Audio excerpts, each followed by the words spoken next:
Good morning. I'm Bob Rubin, and I welcome you on behalf of all my colleagues at the Hamilton Project.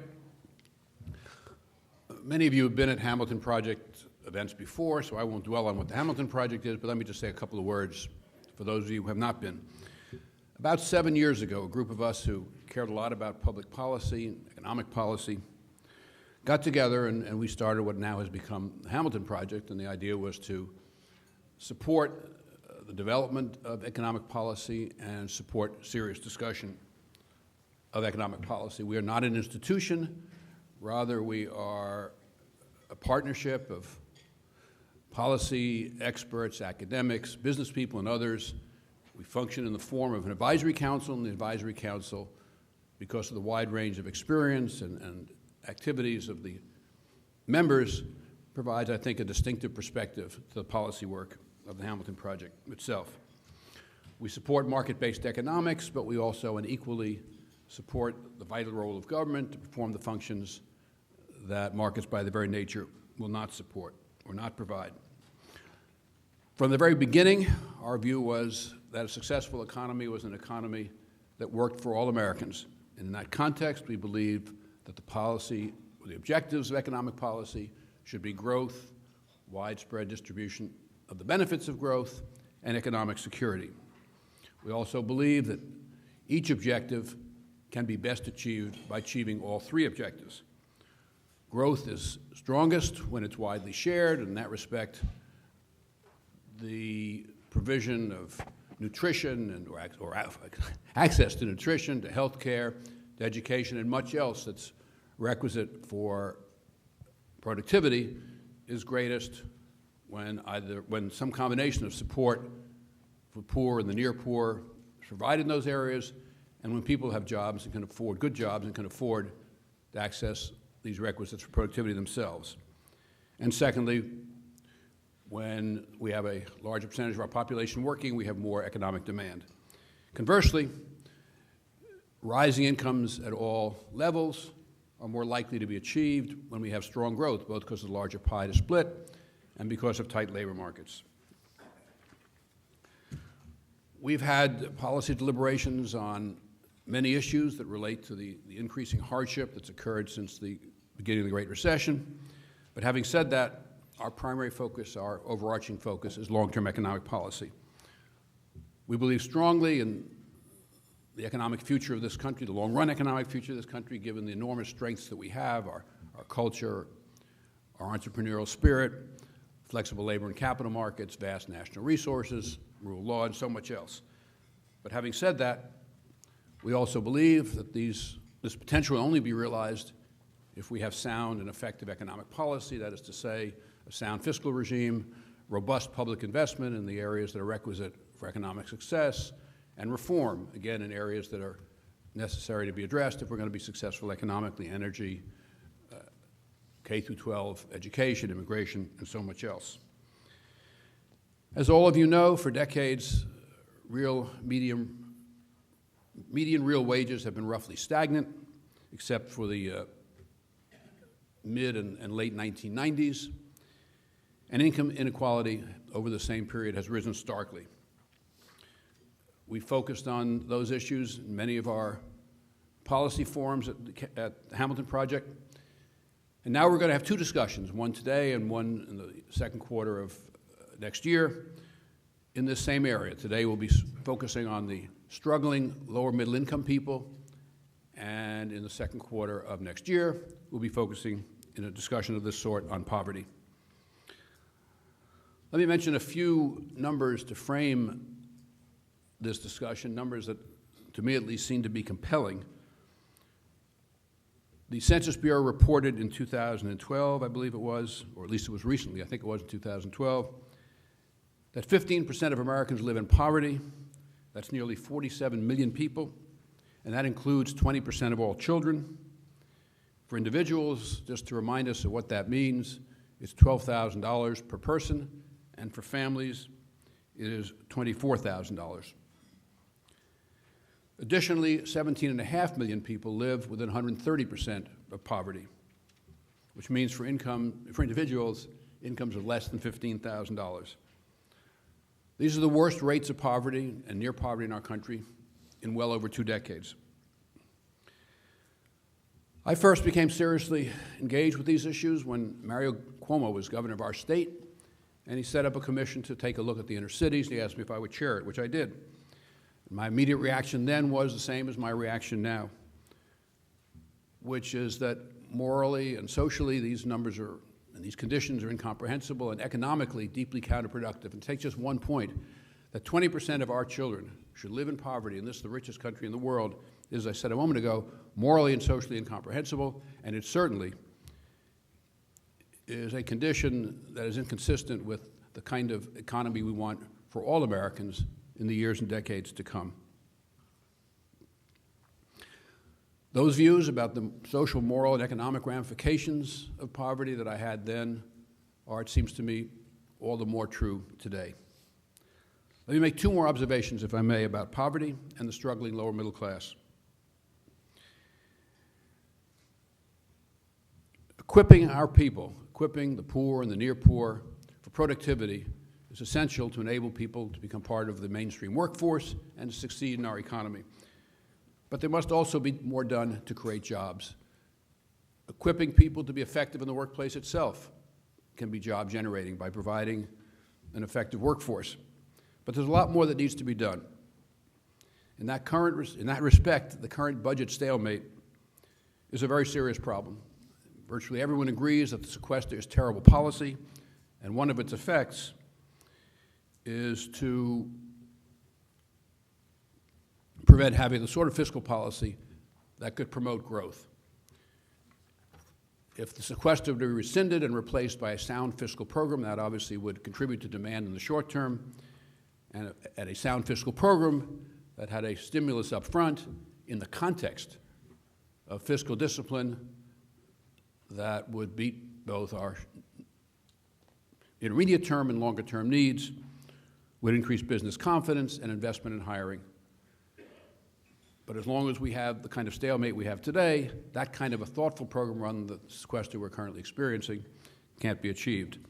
It's also worth pointing out that the poor and the near poor are particularly vulnerable to the effects of the sequester because so many programs are designed to help the poor and the near poor are also subject to the sequester. Help Start, Head Start rather, LIHEAP, which is energy assistance, low-income energy assistance, and so much else. And that takes us to today's program. We have a terrific, terrific group of panelists, and we are deeply grateful to them for being with us. In accordance with the practice of the Hamilton Project, I will introduce them, but I'm not going to recite from their resumes. You have them with you, and they're all highly distinguished. Our first panel is Making Work Pay for Secondary Earners. We'll start the panel with a paper by Melissa Kearney, who's a leading scholar in the issues of poverty, an associate professor at the University of Maryland, and to our great pleasure, the new director of the Hamilton Project. Her co-author is Leslie Turner, assistant professor of economics at the University of Maryland. The discussants are Kevin Hassett, director of economic policy studies at the American Enterprise Institute, and Peter Orszag, former director of the Hamilton Project, former director of the CBO, former director of the Office of Management Budget, and currently vice chairman of global banking at Citigroup. The facilitator is Glenn Hutchins, co-founder of the private equity firm Silver Lake and a member of the advisory council of the Hamilton Project. The second panel is Strengthening SNAP to Fight Food Insecurity. That panel will begin with a paper by Diane Whitmore Schatzenbach, professor, School of Education and Social Policy at Northwestern University. The discussants are Joel Berg, executive director of the New York Coalition Against Hunger and former Agricultural Department coordinator of Community Food Service, James Ziliak, director of the Center for Poverty Research and professor in the Economics Department, University of Kentucky, and Bob Greenstein, president of the Center on Budget and Policy Priorities, and also a member of the Advisory Council of the Hamilton Project. The facilitator is Roger Altman, founder and executive chairman of Evercore, investment banking firm in New York, and a member of the Advisory Council of the Hamilton Project. Our program will conclude with a moderated discussion of building ladders of opportunity for America's lower-income families. The discussant is Jason Furman. chairman of the President's Council of Economic Advisors, and like Peter, a former director of the Hamilton Project. And the facilitator is David Leonhardt, Pulitzer Prize-winning economic columnist of the New York Times. Let me close by thanking three people who developed the intellectual construct for today's program and put it all together. Melissa, I've already mentioned, the director of the Hamilton Project, Karen Anderson, the managing director of the Hamilton Project, and Ben Harris, the policy director of the Hamilton Project. Let me also thank our enormously talented and hardworking staff at the Hamilton Project, without which none of what we do would get done. I will now turn the podium over to Glenn Hutchins, and let me remind you, when we get to the Q&A at the end of each of our little panels, you can do this by Twitter. And let's see, I have here someplace the hashtag. Hashtag is Help Working Fams, I think. Is that right? Okay, good. Oh, it's up there. Okay. Glenn, it's your ballgame.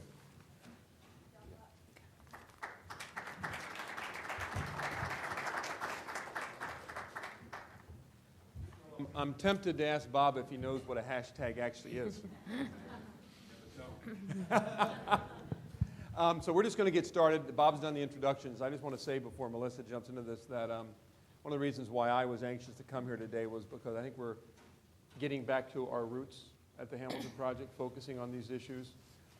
Peter got it started. Melissa's now taken the mantle, and I think focusing on issues of inclusive growth and rising inequality is a core mission of what a Hamilton Project should be doing. I'm thrilled that we're focused on that, and I just want to welcome Melissa to the job and tell her to get going. Great, thanks. Okay, so thanks for being here this morning. The proposal that my colleague Leslie Turner and I want to discuss this morning is designed to give secondary earners a tax break, and the goal of this policy proposal is to help low and middle income dual earning families. So let me describe the challenge that we're setting out to address here. And the idea is that lower middle class families who rely on two earners to make ends meet see very little return from sending a second spouse to work. Okay? And so why is this? It's because the federal tax code in the United States, which actually is a bit different than most other industrialized countries on this dimension, the federal tax code in the U.S. pools family income for the purposes of determining taxes owed and eligibility for income support programs. And the combination of that pooled family income system with increasing marginal tax rates is that secondary earners essentially face a secondary earner tax penalty. And I want to emphasize that because that's what we're describing this policy challenge as, which is a secondary earner penalty, which means that secondary earners face very high marginal tax rates vis-a-vis primary earners in a family. Okay, and we'll run through some examples to show you where that comes from. But the idea basically that we're trying to address is when these lower middle income families try to improve their economic security by sending a spouse to work, they enter sort of a proverbial treadmill where they work more, but they actually see very little improvement in their economic well-being. Okay, so let's take the example of a couple. Each makes $25,000 a year if they go to work full-time. So this is about $12 an hour, okay, at full-time work. So under the current federal tax and transfer system, and by transfer system, I'm going to focus very specifically on SNAP, or our food stamps program, okay? And let's assume standard child care costs. So the census tells us that for dual working families, they spend on average about 10% of their income on child care. And if we denominate that by the wife's wages, which is often done because in the majority of dual earning families, wives still are the primary caregivers of children, it's about 20% of a wife's income or earnings goes to childcare. So assuming that, we estimate that a spouse who goes to work for $25,000, if she already has a spouse making $25,000, she will keep less than 30% of her earnings. That is an extraordinarily high marginal tax rate. Okay, so where does this come from? Well, if just one earner in the household goes to work at full-time making $25,000, they'll pay their payroll taxes. They'll also receive $4,900 from the Earned Income Tax Credit program. Okay, they'll get $2,000 in a child tax credit, and they'll get $2,600 in food stamp benefits. If the spouse goes to work, under current federal law, they will double their payroll taxes, and they will lose their entire Earned Income Tax Credit payment. They will lose all their SNAP benefits. They will incur child care costs, which will be somewhat offset by the Child Independent Care Credit. but the percent of the wife's earnings kept by this household is a stunningly low 29%. Okay? This was not a carefully chosen example to illustrate this point. All right? So here what we've done it for 3 different groups, and this is for couples who would make 100% of the minimum wage, 150% of the federal minimum wage, or 200% of the federal minimum wage. And you see for all of them, the take-home rate of pay for the secondary earner is below 40%. Okay? So what do we claim? We are going to propose that secondary earners deserve a tax credit. And we propose this based on both grounds of fairness and with an eye towards improved economic productivity. Okay? So why do we think this is fair? Well, there's 2 ways to think about this problem. The way the federal tax code and our federal transfer system is set up is that if we have 2 families and they both bring in $50,000, there's no distinguishing between whether that money comes in from 1 earner or 2 earners. And it's easy to think about the fact that the family who requires 2 earners to bring in $50,000 does not have the same level of resources as the family who brings in $50,000 with 1 earner. In fact, the family who brings it in with 1 earner has a stay-at-home spouse who can devote 40 hours a week towards childcare or home production, etc. The other family is much more economically constrained. They have to pay for childcare, they pay for transportation costs, they have no cushion. They're relying on both of them to make that $50,000. And so we think that on these fairness grounds, the tax code should not treat those 2 families as equal. The other fairness point to bring up is the tax rate imposed on secondary earners as compared to primary earners. So consider the spouse who goes to work for $25,000. The first $1,000 that spouse makes is taxed as though it were between $25,000 and $26,000. In other words, it's taxed at a much higher rate than the first $1,000 that the primary earner made. Now, some in the legal world have actually spun this as a gender issue because, again, in most families, it's still the wife that's the secondary earner to the extent that wives are more likely to enter in and out of the workforce or bring in lower wages. And so if you want to spin it this way, it wouldn't be inappropriate to say that the marginal tax rate on women's work tends to be higher. Okay? The second reason to do this is because this improves work incentives. If we make work pay, more people will go to work. Okay, I don't want to overstate this. What we're proposing is not a huge increase in the return to work, but it's not negligible. And the best academic estimates suggest that there will be a positive work response to this. Okay, so the specifics of our proposal, we're going to propose that dual earning couples can deduct 20% of the first $60,000 of earnings from the second earner in the household. And in our baseline proposal, we propose a phase-out beginning at $110,000. And that's really for political and budgetary reasons. Okay? Our economic preference would be to extend this up the earnings distribution. All right. So how is this going to get more disposable income to the households? Well, practically, for families in the range of $20,000 to $50,000, the primary effect is going to be to increase the family's earned income tax credit. By shielding some of that income, they still will qualify for that benefit. And for families above that range, this is going to reduce their federal income taxes. We also propose a revenue-neutral option where we could pay for this by scaling back the spousal exemption. And hopefully we'll have time to talk more about that in the panel. So how much is this going to cost? Well, on an annual basis, it will be $8.2 billion in lost tax revenue. Okay, and what does that get us? That gets us $13.4 billion in increased disposable income to dual-earning families making below $130,000. So our benefit-to-cost ratio is 1.6. In the revenue-neutral option, if we limit this to married families with children, it will cost us $0.8 billion in lost revenue. It actually is revenue neutral if we extend it to all married families below $110,000. But the benefit to cost ratio is actually a larger 6.8. Okay? So to summarize, a secondary earner tax deduction would allow lower and middle class families to keep more of their combined earnings. Okay? And this would encourage more spouses to go to work by making work pay. Thank you. Thank you, Melissa. And before we ask the first question, I just want to congratulate you and Leslie on a terrific, provocative, and very thoughtful piece of work. Well done. I'm going to start with Kevin Hassett. Welcome. By the way, Kevin, I learned is a bigger sports fan than I am, but we're not going to regale you with that at the moment. But Kevin, just give us a quick response, a reaction. What do you think? Yeah, and first, it's a real honor and pleasure to be here, Glenn and Secretary Rubin. You guys have, and Peter in the beginning, have built something really special. I think the Hamilton Project was really quite an innovation in its time, and I think it's been emulated since. But it's always been a challenge for places like Brookings and AEI to get the people who do the best academic work to want to think about current policy. There's something tawdry in some academic circles about that.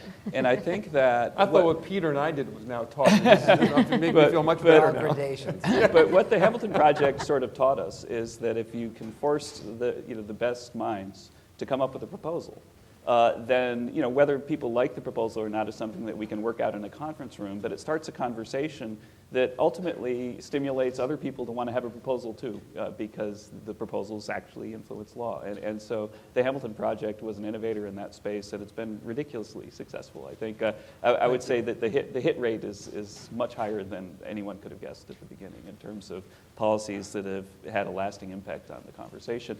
I think that this paper is a nice example of the kind of thing that the Hamilton Project has successfully pioneered, and that is that it identifies a very clear problem and then puts forward a solution. And I think that the first thing to say is that the problem is something that I think that people at Brookings and AEI and around town and throughout the country are going to have to wrestle more and more with as we go forward, because if you look at, say, the traditional disputes between progressives and conservatives, there might be, maybe I think that the marginal tax rate should sort of be flat throughout the income distribution, and maybe Peter thinks it should go up.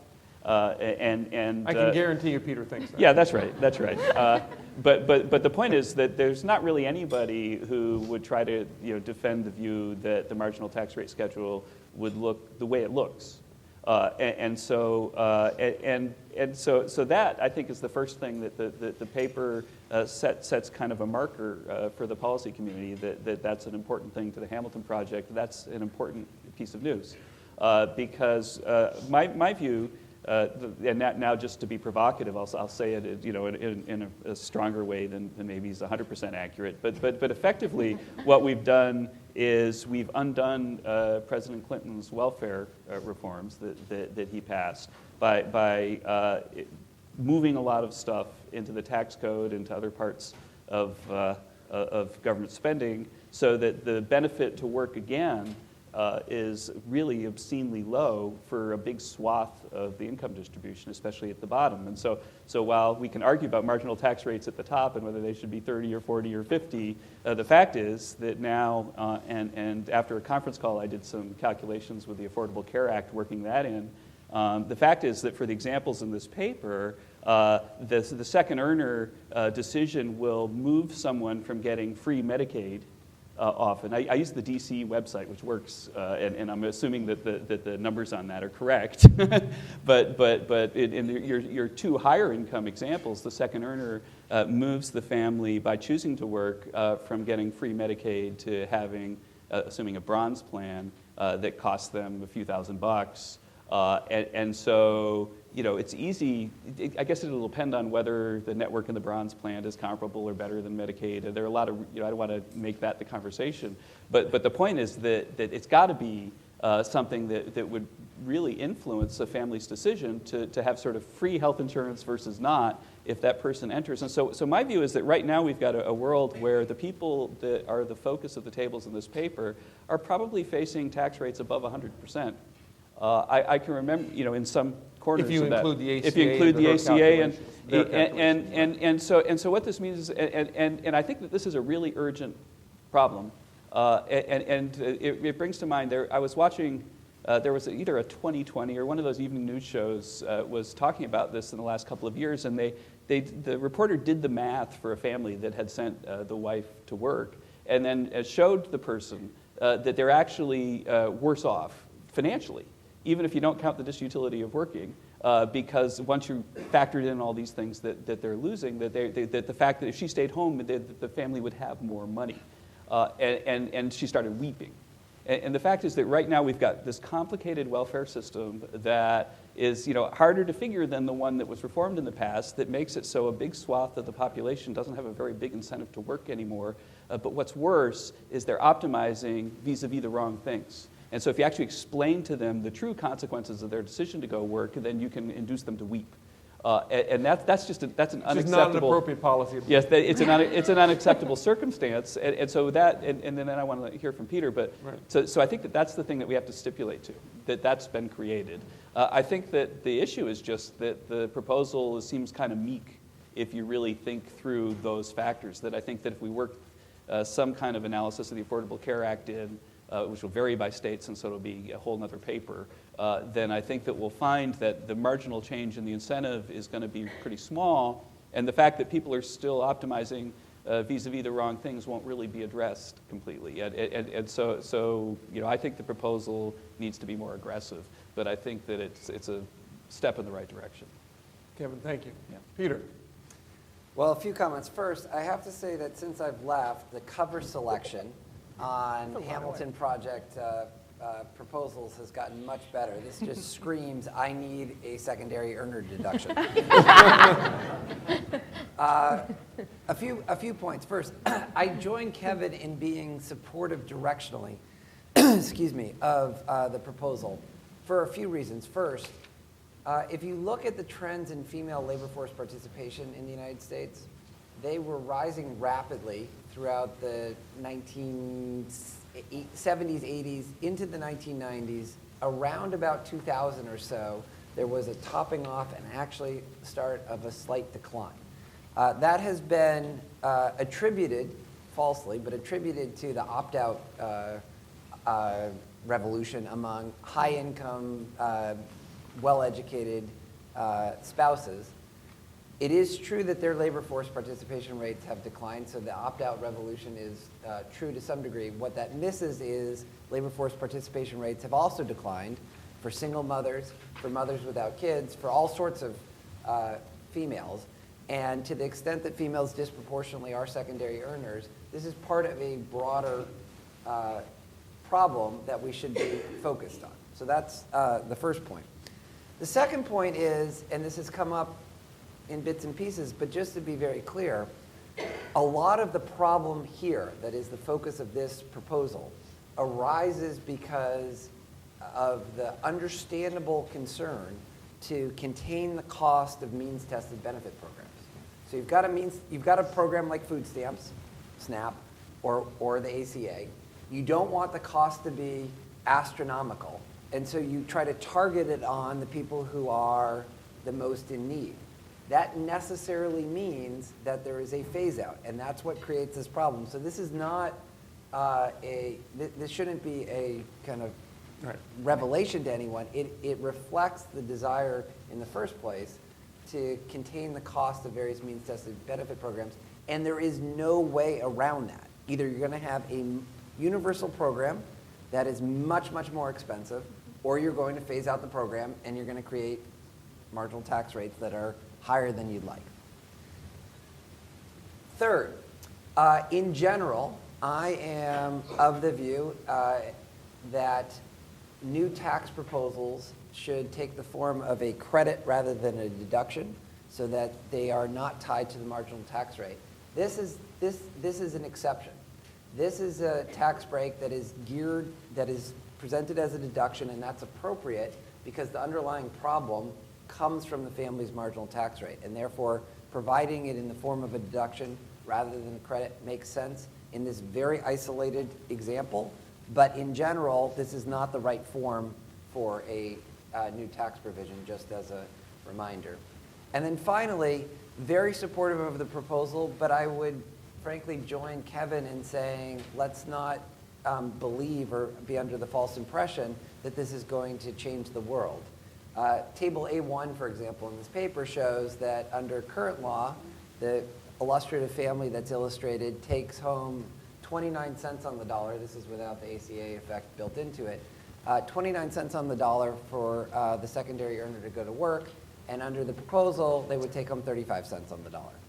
So yes, 29 versus 35, it might help a little, but the basic point that the marginal tax rate is still, in that case, 65%, even after the proposal, still very high, needs to be kept in mind.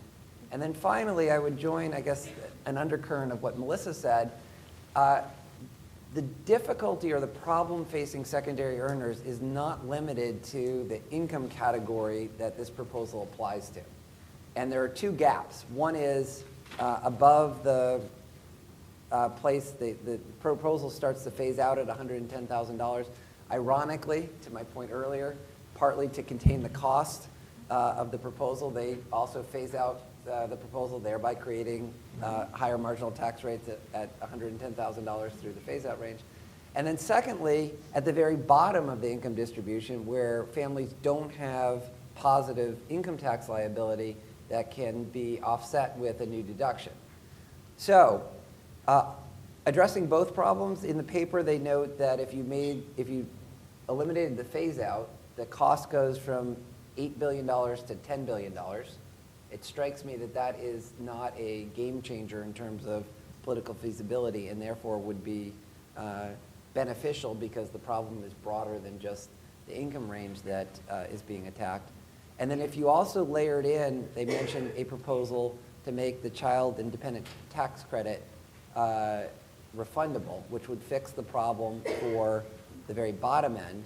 You add another maybe $1.5 billion-ish to the proposal. So 8.2 with this kind of constrained income applicability versus 11.5 universal.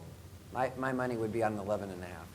So, Leslie, I'm going to ask you to take up this question. So, Kevin called the proposal meek and said you should be more aggressive.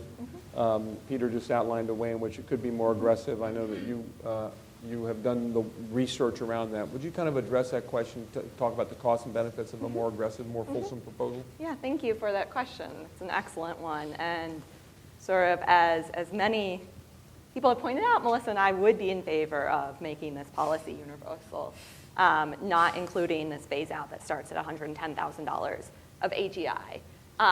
One of the main reasons, as we see it, is we essentially get more bang for our buck here.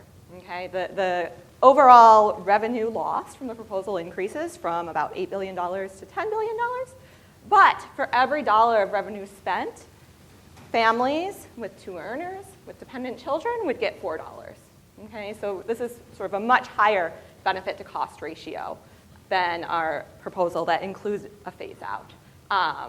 And I agree also that sort of we are not targeting the lowest earning households. Although to be clear, even a family with 2 minimum wage workers that are working full-time, full year would see a benefit from our proposal.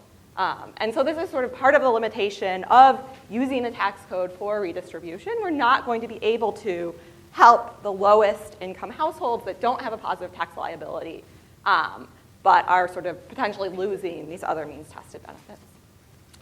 So, Melissa, before I put some other questions on the table, do you want to respond to this discussion? Sure. So I think, I agree with the general sentiment of all of the observations that Kevin and Peter raised. The meekness of the proposal is what happens, I think, when academics try to rein in our highbrow ideas and make it politically feasible. Collide with the political process. Right, exactly. So Leslie and I... And you haven't even gotten on the hill yet. Right. We would have been happy to blow up the tax code and start from scratch and move to individual-based taxation. And this was, as Kevin pointed out, a very small incremental step in that direction. So let me be clear. What I mean is that in the U.S., two earners who are married are not treated as two separate earners. They are treated as a household from the purpose of the tax code. And so this only does a little bit to mitigate that problem. But I think it's fair to say it's almost surely not going to happen anytime soon that we move to full individual-based taxation. So I think the observation that this is meek is correct. I think Peter's observation that this only really marginally increases the return to secondary earners is also correct. But I don't want to minimize that, because for the families that we're talking about in this range of $25,000 to $60,000, they will see an additional, between $1,000 and $1,500 a year. That's not nothing. I mean, if we think about it in terms of what the payroll tax holiday gave people, that was on the order of $600, and we know that that was valued by these households, and it was felt when it was taken away. So this is meek. It doesn't fix the problem. It mitigates it a little bit. Can I? Kevin, please. On the question of meek, that just to sketch what a less meek proposal might look like, that probably would not be within the purview of the paper, but that I think could be the next kind of thing that follows. So let's stipulate that the problem is that these things that we'll call welfare, without editorial content, but just to summarize them, that welfare has expanded a lot and made this problem a bigger deal, and that But sorry, you're including EITC and welfare. Yeah, that's right. These welfare programs have expanded, and so now there's this issue that if you don't work, you get a lot of stuff.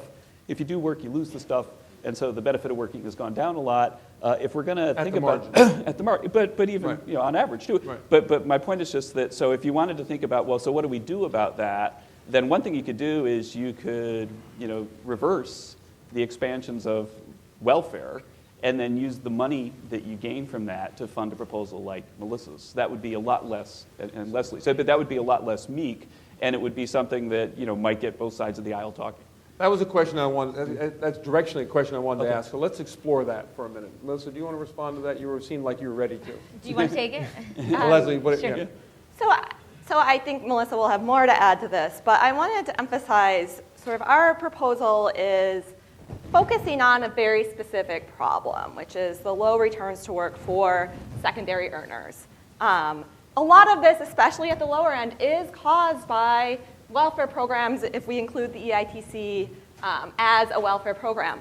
But even in the absence of these programs, okay, if we think of the secondary earner's first dollar as being taxed at the marginal tax rate of the primary earner's last dollar, we still will see lower returns to work for secondary workers. Can I also just add, if you actually look at the numbers in the back of the paper, a huge effect, actually, frankly, on the order of, if not bigger than, the phase-outs of the means-tested benefit programs, is the fact that the secondary earner going to work outside the home necessitates childcare. Right. That if you just look at the numbers, that's as big, if not bigger. So I'm not going to go there, but one could take the opposite approach from Kevin's, which is if you want to address this specific problem in terms of the return to work, an alternative approach is you could start subsidizing that childcare, making the quote welfare state bigger. So just one comment I want to follow up on that Kevin mentioned, which is we have a lot of programs that give you money if you don't work. But I don't want that to be overstated, because the Earned Income Tax Credit very specifically subsidizes work. Right. It just subsidizes work in a range that hits single parents. So, if you earn a low amount, you qualify for a 40% subsidy. So that's not subsidizing you or paying you to stay home. That's subsidizing your work effort. The problem is for married families, most of them are on the phase-out range or beyond it. So the Earned Income Tax Credit has been shown to be an effective program to incentivize work among single parents, but it actually discourages work among married couples. And so we're taking the make work pay philosophy of the Earned Income Tax Credit and trying to expand it to married couples. On Peter's point about childcare, that is an alternative proposal. We could spend an entire hour discussing whether that is feasible. There are lots of policy issues. Take a couple minutes. Yeah, exactly. I don't want to go too far down that road. There are a lot of issues with provision of childcare in the U.S., about the effectiveness of subsidies, about the quality of care, about the need to regulate them. In Scandinavian countries that have done this, it is extraordinarily expensive, on the order of $20,000 per kid per year. And so it's not obvious at all that that would be a more feasible or affordable policy. So I want to come back a little bit later to Kevin's review. Maybe we can end with that. Was kind of how would you think about a larger proposal that gets this broader issue? But let's narrow in on a couple of things you just raised, Melissa, if I can, which I'm going to describe as how do we know what the behavioral impacts of this are going to be? How do we know how people are going to behave as a result of this? One question, subpart of that I'd like to ask. By the way, there's a paper being released today, I think Bob might have alluded to it, but it's a dozen facts about America struggling lower and middle class. I think we're releasing that today, correct? And it's really, really interesting, worth looking at, because this group of people who are sort of from $60,000 to $100,000 in income, the middle class, the lower middle class. Well, it's more like 15 to 15. Yeah, depending on family size. The family size has a very different set of characteristics than people either you think about poor or people who are in a higher socioeconomic strata. It's a very interesting group of people with high marriage rates and a fair amount of college That's education, right? But one of the things is, how do we know that this influences work as opposed to marriage, as an example? And there are different kinds of impacts that come from not working versus not marrying. Yeah. And so that's one example of a behavioral impact I'm not certain about that comes out of this. Well, how do we know that what you predict as behavioral impacts are actually the ones we're Well, going and to see? also, And what can are I the layer sources? on Good. the question of, so the whole goal here is to get secondary earners to work more. So how much in your numbers, Yeah. how much additional work are you actually assuming? Yeah, that's great. Right. So, Thank you, Peter. so the estimates that we use in our simulations come from very well-respected academic estimates. It's work by Netta Isa and Hilary Hoynes. They have studied the work response of this population of married couples to the earned income tax credit expansions. And so what they find is basically the EITC expansions during the 1980s and 1990s led to a decrease in work effort among married women. Their likelihood of participating in the workforce fell by a full percentage point, and the hours worked by both married men and women fell by 1 to 4%. So these are actually, they're not huge numbers, Right. but they're not negligible. And those translate into responsiveness estimates that are what we incorporate. So compared to other papers that have also simulated the effects of tax incentives, our estimates, the estimates we incorporate are conservative. But just, again, just to show the kind of ambitiousness of the, how much does secondary earner work or labor supply increase? Because So- again, this Right, this as proposal well. is pretty small. So if we assume no response, then sort of the revenue costs would equal the benefits that families receive. Okay, so in our baseline proposal, including these responses, so including sort of allowing spouses to increase their hours or to enter the labor force, we estimate that $1 of lost revenue leads to $1.40 in increased income. Okay? And so the difference between those two represents sort of our underlying assumptions about this behavioral response. But how about this issue of work small. versus It's work small. versus It's small. how about this issue of work versus 2%? marriage? Isn't another We're gonna have rational 2% from the audience. Yeah, Give me a yeah, no, it's small. That's isn't right. another rational response to this to not get married? Yes. So there has, I think it's well understood, well, I think it's well recognized that there is what's called a marriage penalty in the tax code, but that's actually misnamed, so I actually think it's a bit misunderstood. The marriage penalty really only applies to dual earning couples. If you are two individuals who get married and one of you stays home, you get a marriage bonus. So there's lots of reasons why the tax code gives preferential treatment to one earning couples. So we want to, So some of this is the marriage bonus going away, is one other way to think about no, this? this is the marriage penalty applied to workers, and so we think sort of the focus on marriage is a little bit misplaced because it's really a penalty on two married workers. And so we're trying to shift the emphasis and recognize that the problem is really a secondary earner penalty. So if I can just add on to what Melissa said, not all households are receive a marriage penalty, but all married couple households face a secondary earner penalty. Okay, and this is universal. And so it is a related issue. It's related in that the tax code pools income for the purposes of taxation in the US, which, as Melissa mentioned in her talk, is very different from most industrialized countries. So it's related in the mechanisms are the same, but this is, the secondary earner penalty applies to all married couple households. So I did a paper on this, but it was 10 years ago or so, so it's probably not exactly true anymore. But when I last did the math very carefully with tax data, that the marriage penalties and bonuses were about of equal scale, and that it wasn't exactly just a secondary earner phenomenon in the sense that if you have a person who makes $200,000 a year, and then if they marry a person who makes $20,000, then they'll still have It's a the bonus. variance, So it's the variance in their income. So the closer the husband and wife are to having the same income, the more likely they are to have a bonus. Regardless of where it is in the I mean, scale a of penalty. income. Yeah, that's right. Interesting. And this matters because sort of we've seen increasing labor force participation of spouses, mostly wives, so we have more married coupled households with 2 earners, and we've seen a convergence in earnings. So in married couple households with 2 earners, the spouses are more likely, especially in this range of income that we're focused on, the spouses are more likely to bring home equal earnings, which Right. increases this And penalty. that, by the way, assuming that I could trust the DC website, because again, working out the Medicaid rules is so complicated because they vary from state to state. But this is going to be one of the next things that is a very important thing to analyze about the Affordable Care Act, because if you type in, I'm a single person making $15,000 or $20,000 a year, then it says, well, you qualify for Medicaid. But if you're a married couple making $40,000 a year, then you don't.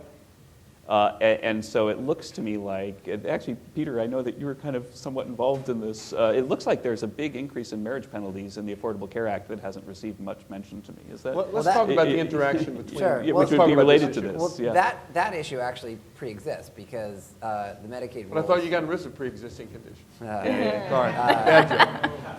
But they expanded it a lot. Yep. Yeah, but I think it is correct to say, I come back to that general observation. You cannot create a new benefit program that is where the subsidies are concentrated at the lower to moderate income part of the income distribution without creating a phase-out Right.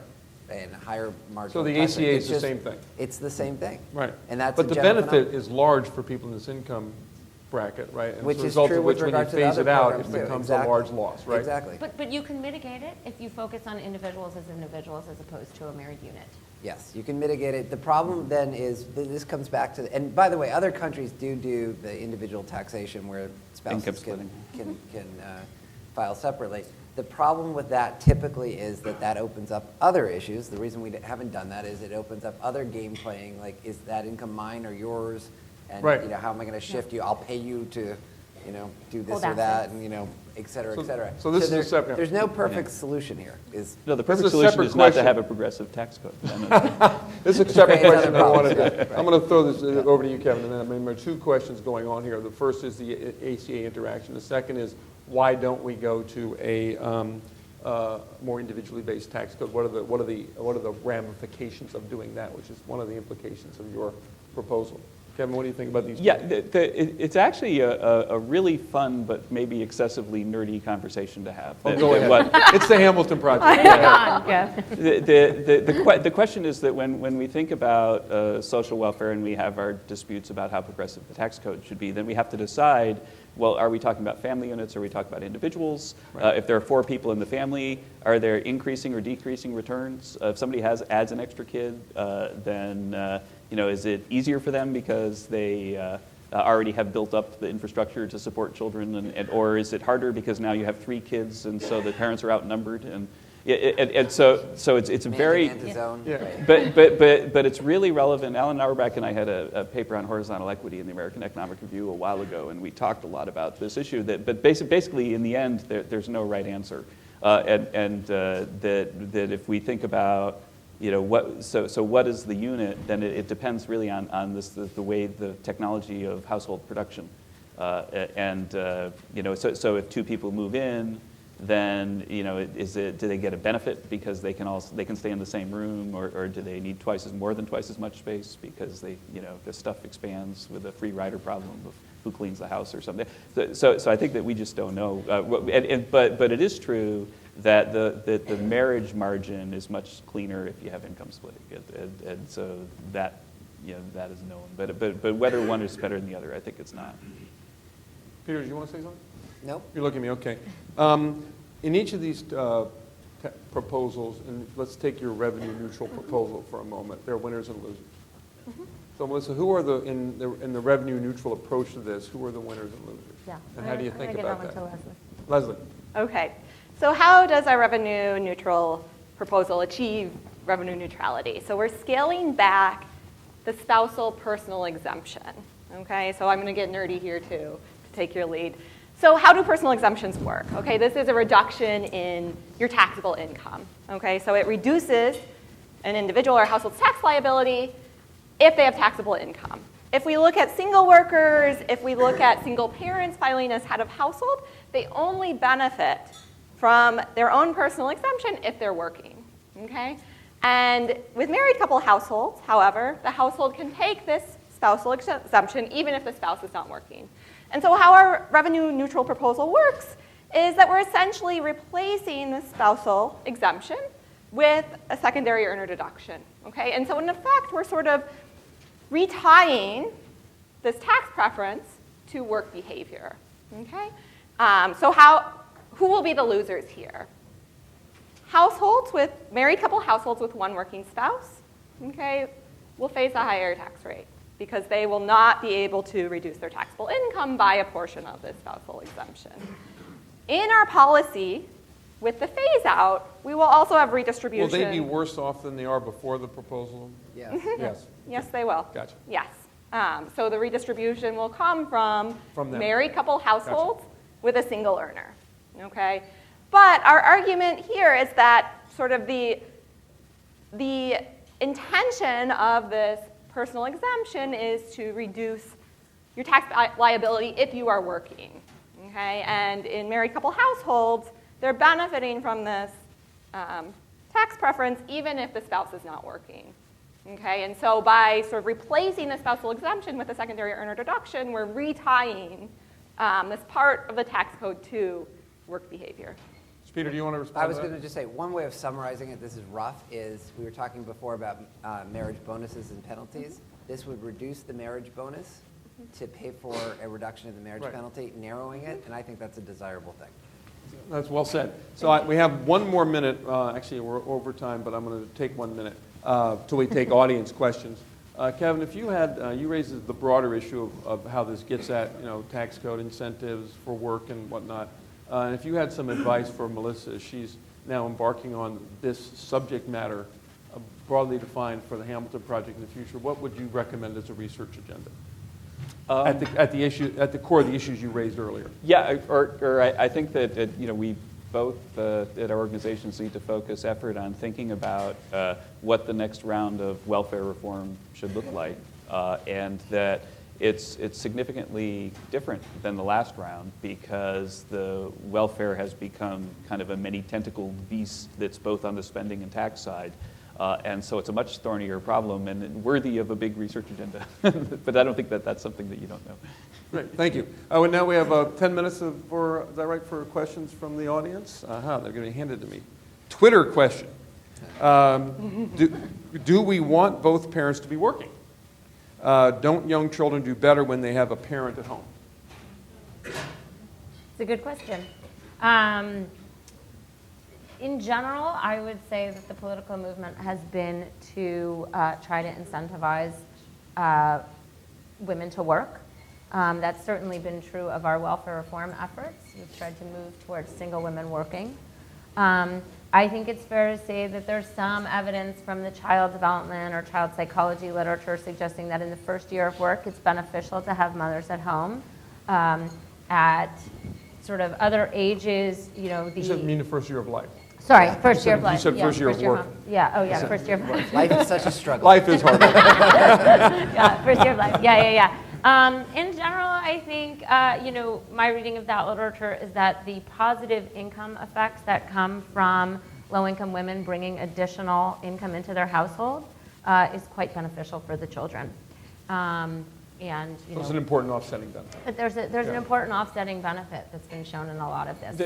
I would say too that in the Hassett household, my wife practiced law for many years, but then when our youngest was born, she started practicing martial law.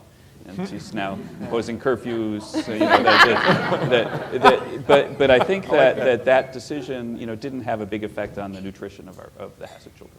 Say, but the population that we're looking at in this study, Different. It's much different. Yeah. And so you do see things like the access to things that everyone needs access to increases in this population, which is why it's an appropriate focus of this paper. And could I also just say, look, one way of looking at this is obviously the right thing is going to vary from family to family. But for those families where the secondary earner would like to work for whatever reason and perhaps thinks it is beneficial to the kids, be the whole facilitated. the whole point here is to just make sure there's a return to that. Yeah, that that's a good makes point. sense. They're not influenced, I mean, they're not determining the The other choice. point is whether we want them to or not, they are, right? And as, Leslie pointed out, the trends, many of these households rely on the income from both spouses. Good point. Good question, good point. Question from the audience. Yes, ma'am, on the aisle here.